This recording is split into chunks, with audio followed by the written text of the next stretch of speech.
आज हम जानेंगे दूसरे तीर्थंकर भगवान अजितनाथ की पहली देशना के बारे में। भगवान ने अपनी पहली देशना या प्रवचन धर्म, ध्यान और उसके 4 प्रकार कौन से हैं उस पर दिया। तो अब जानते हैं पहले 3 प्रकारों के बारे में। आज्ञा विचय, अपाय विचय, विपाक विचय के बारे में। संस्थान विचय के बारे में अगले वीडियो में जानेंगे विस्तार से।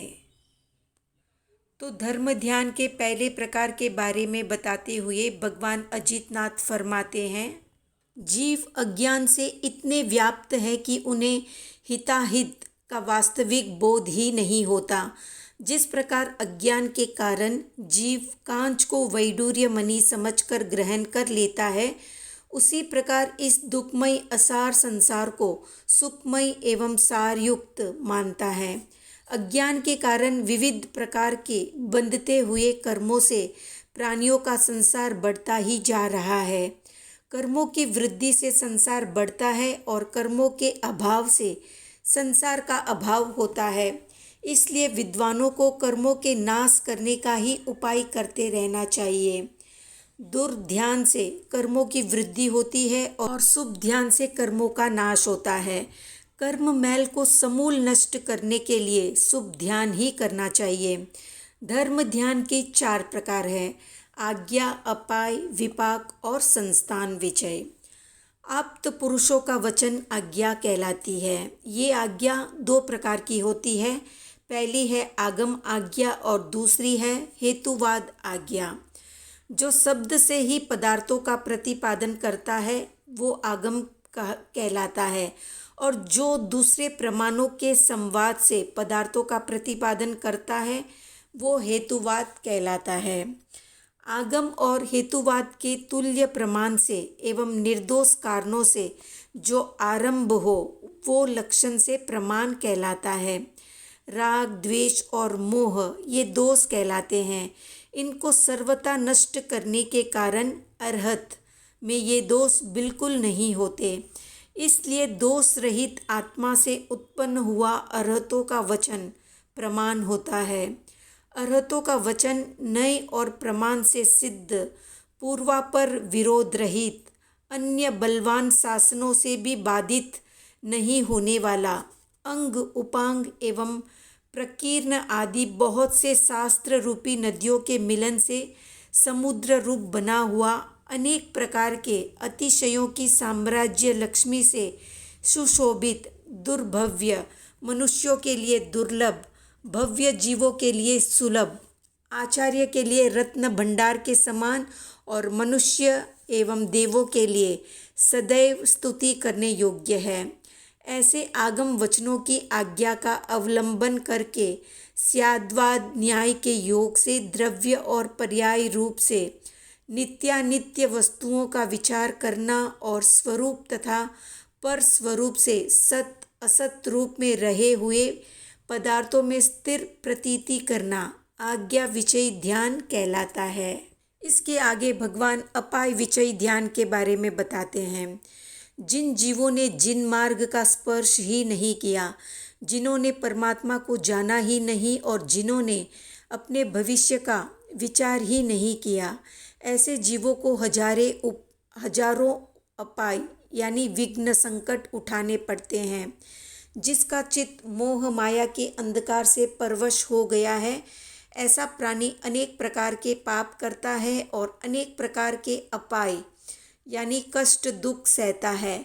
ऐसा दुखी प्राणी यदि विचार करे कि नारकी, तिर्यंच और मनुष्यों में मैंने जो जो दुख भुगते हैं वे सभी मैंने अपने अज्ञान और प्रमाद से ही उत्पन्न किए थे। परम बोधि बीज को प्राप्त करने पर भी अविरत रहकर मन, वचन और काया की कुचेष्टाओं से मैंने अपने ही मस्तक पर अग्नि प्रज्वलित करने के समान पाप कृत्य किया और दुखी हुआ। बोधि रत्न यानी सम्यक दर्शन प्राप्त कर लेने पर मोक्ष मार्ग मेरे सामने खुला हुआ था, किंतु मैंने उसकी उपेक्षा की और कुमार्ग पर रुचि पूर्वक चलता रहा। इस प्रकार मैंने स्वयं ने ही अपनी आत्मा को अपायों के कष्टों के गर्त में गिरा दिया। जिस प्रकार उत्तम राज्य लक्ष्मी प्राप्त होते हुए भी अत्यागी मूर्ख मनुष्य भीख मांगने के लिए भटकता रहता है, उसी प्रकार मोक्ष का साम्राज्य प्राप्त करना मेरे अधिकार में होते हुए भी मैं अपनी आत्मा को संसार में परिभ्रमण करा रहा हूँ और दुख परंपरा का निर्माण कर रहा हूँ। ये मेरी कितनी बुरी वृत्ति है। इस प्रकार राग, द्वेष और मोह से उत्पन्न होते हुए अपायों का चिंतन किया जाए, उसे अपाय विचय नाम का धर्म ध्यान कहते हैं। इसके आगे भगवान बताते हैं विपाक विचय के बारे में। कर्म के फल को विपाक कहते हैं। ये विपाक शुभ और अशुभ दो प्रकार का होता है और द्रव्य, क्षेत्र आदि की सामग्री से ये विपाक विचित्र रूप में अनुभव में आता है। द्रव्य विपाक स्त्री, पुष्पों की माला और रुचिकर खाद्य आदि द्रव्यों के उपभोग से शुभ विपाक कहलाता है और सर्प, शस्त्र, अग्नि और विष आदि से जो दुखद अनुभव होता है वो अशुभ विपाक कहलाता है। क्षेत्र विपाक प्रसाद, भवन, विमान और उपवन आदि में निवास करना शुभ विपाक रूप है और शमशान, जंगल, अटवी आदि में विवश होकर रहना अशुभ विपाक रूप है। काल विपाक शीत और उष्ण से रहित ऐसी वसंत आदि ऋतु में भ्रमण करना शुभ विपाक है और शीत उष्ण की अधिकता वाली हेमंत और ग्रीष्म ऋतु में भ्रमण करना पड़े तो वो अशुभ विपाक है। भाव विपाक मन की प्रसन्नता और संतोष में शुभ विपाक और क्रोध, अहंकार, रौद्रादि परिणति में अशुभ विपाक होता है। भव विपाक देव भव और भोग भूमि संबंधी मनुष्य आदि भव में शुभ विपाक और कुमनुष्य जहाँ पापाचार की मुख्यता हो, जिनके संस्कार अशुभ हो और अशुभ कर्मों के उदय से अनेक प्रकार के अभाव, दरिद्र आदि दुख भोग रहे हो, तिर्यंच तथा नरक आदि भव में अशुभ विपाक होता है।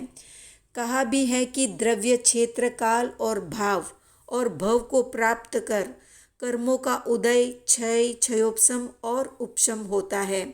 इसी प्रकार प्राणियों को द्रव्य आदि सामग्री के योग से कर्म अपना फल देते हैं। कर्म के मुख्यतः 8 भेद हैं: ज्ञानावरण, दर्शनावरण, वेदनीय, मोहनीय, आयुष्य, नाम, गोत्र और अंतराय। इस प्रकार इन 8 कर्मों की मूल प्रकृति के फल विपाक का चिंतन करना विपाक विचय धर्म ध्यान कहलाता है। आगे भगवान बताते हैं संस्थान विचय ध्यान के बारे में, जिसमें उत्पत्ति, स्थिति, लय आदि अंतरहित लोक की आकृति का चिंतन किया जाए, वो संस्थान विचय ध्यान कहलाता है। संस्थान विचय के बारे में विस्तार से अगले वीडियो में बताया जाएगा। आज का प्रश्न है कि ध्यान के कितने प्रकार हैं, कमेंट में बताएं। वीडियो पसंद आया तो लाइक, शेयर, सब्सक्राइब करें।